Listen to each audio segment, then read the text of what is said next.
Tech Now gurus and newbies. Today we're going to look at how to add floating action button and also add the snack bar to our application. Let's get started.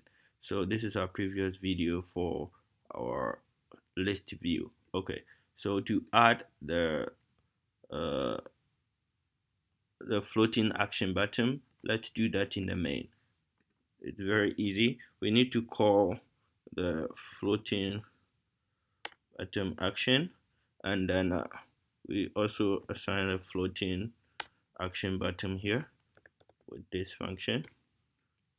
Okay, so inside the floating action button, what we can do here is to define the onPressed, but we keep the onPressed now. Yeah, because we'll not be displaying any info on the onPressed. Now means there's nothing in there, and then we call a child, and the child will be just an icon. Yeah, an icon, and that icon will have the icon add symbol. Okay, so let me add the icon add icons dot add icons dot add. Good. So icons dot add, then I'll also add the toolbar on the floating action bar. So I add a toolbar, and the toolbar will be the text at which it will display on the toolbar when it is long press. So add more item. This is just a test that will display. Good. So I save, then we check that on the simulator. Okay, good. So this is it. This is how we add action button. Okay, so when I do the long press, add more item shows right here. This one is showing here. So you only call the floating action bar and then the floating action bar function, and then you add these parameters. So this is just a test, the icon, and then on press when an action is performed. It now means nothing happens. Okay, good. Now let's go to the snack bar. Yeah, the snack bar, we need to create another function here, the snack bar function. Okay, so to begin that, we have to use void snack bar void snack bar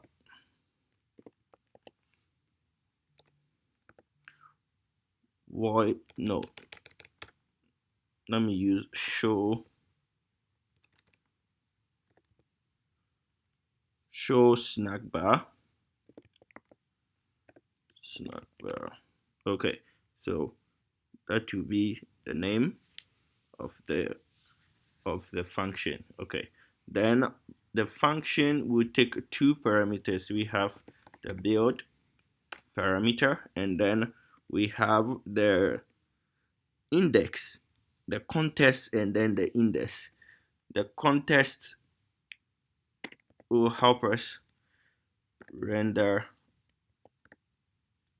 the actions in the snack bar automatically, and we need to also add the index. We can use the int index. The int index is the auto generated number in the list view, because we want, when you press on one of the list view, it should show you the message on the snack bar. So I put this one here. We'll understand it further in the code. Okay, so we have the index, then I add the parentheses. Okay, so inside the function build context, no, inside the function we'll have a variable of our snack bar, okay, and the snack bar will be assigned to snack bar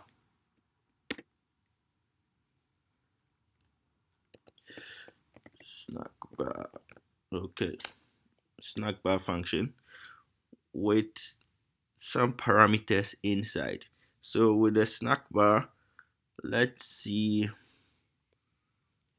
Inside a snack bar, let's use this contest. Yeah, it's gonna take a contest, but contest. This contest will be appended to a test widget. Okay, this contest test widget. Use this test, and the data will just be the strings or the words we want to display plus the auto generate index that we want to show. So the data here will be the test or the words we want to display. Yeah, just the strings. So we say you just tap, you just tap, you just tapped a number. Okay, let's put it this way. And which number? This number is auto generated using the index. So we call the index here. Index. Okay, good. So it will be, the numbers will be auto generated here when we tap on this test. Okay, but what are we going to tap? We are going to tap on the list view, and then it shows on the what? On the snack bar. And when it's showing on the snack bar, it shows this test and then the auto generated number you tap on. Good. So let's look at the action. What action should be performed in the snack bar? What action should we perform? Okay, so probably let's call the snack bar here SnackBar Action. Okay, so the action that's gonna perform will be SnackBar Action, and then this is a function SnackBar. So inside the SnackBar we can have some parameters like the onPressed and then a label inside here instead of the disable color. Let's take that one out, and then we add label, and then the label will show this like at the bottom of the snack bar or at the side of the snack bar. So let's name this undo. Undo means let's go back, and then we add the onPressed function. onPressed, small letters, onPressed, and then onPressed function will have a let me use this onPressed function. Let's have this that no. Oh no. Okay, good.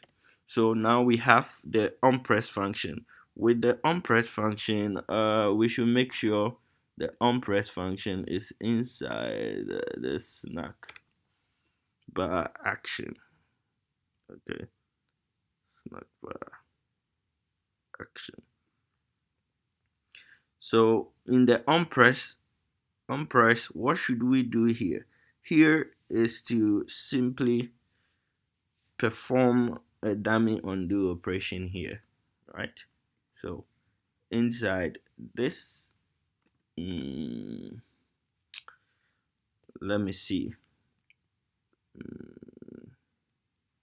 Yeah, let's perform just a debug print.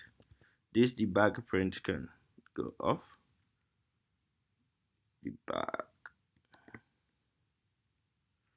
Debug print.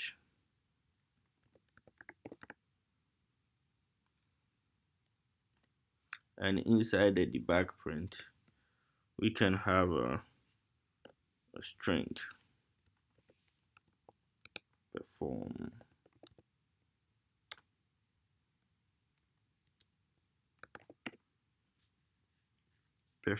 what? A dummy undo. Okay, undo operation. Okay, so we're performing there's an operation here, undo operation inside the snack bar. Okay, but before that I need to first call the snack bar in the scaffold. Okay, I'll call, nothing happens because you need to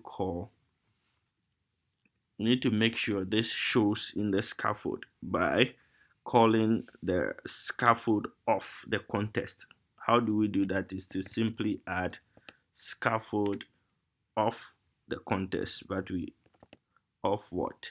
The context. So scaffold of the context dot show snapbar. Okay, so we need to add dot show snapbar. Okay, and it takes what? The parameter of what? The snapbar. But this snapbar should be the variable here. Since we have assigned this snapbar to this should rather show in here. I named the B, or the bar, with a capital B. So here it should also be a capital B. Then you need to end this statement. Okay, so nothing is still happening here. Nothing is still happening here. Why? Because we have not called the show snapbar anywhere in the code, and it's just idle. Okay, so how do we do that? For it to work well, we need to simply add an onPressed, let's say an onPressed tab in this function, because this function has already been called in the main function here. So let's do that by adding an onPressed action to the get list view. Okay, so to do that, beneath the index here, let's add the onTap. We use the onTap function here. Okay, let me use this.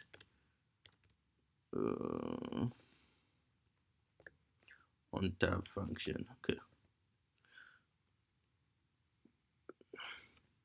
and for the onTap function, what should we do? Now we want to show the snack bar. So this snack bar here, we just copy the function and then show it inside when it's been tapped. But we don't add the build context, we only add the context, since it's going to help it render. And also the second parameter is what? It's the auto generate number, that is the index. Okay, and that index have already been called inside our our argument, that is this int index, and this index is auto generated in our in our snack bar, and the same index generates the number also here in our get list view.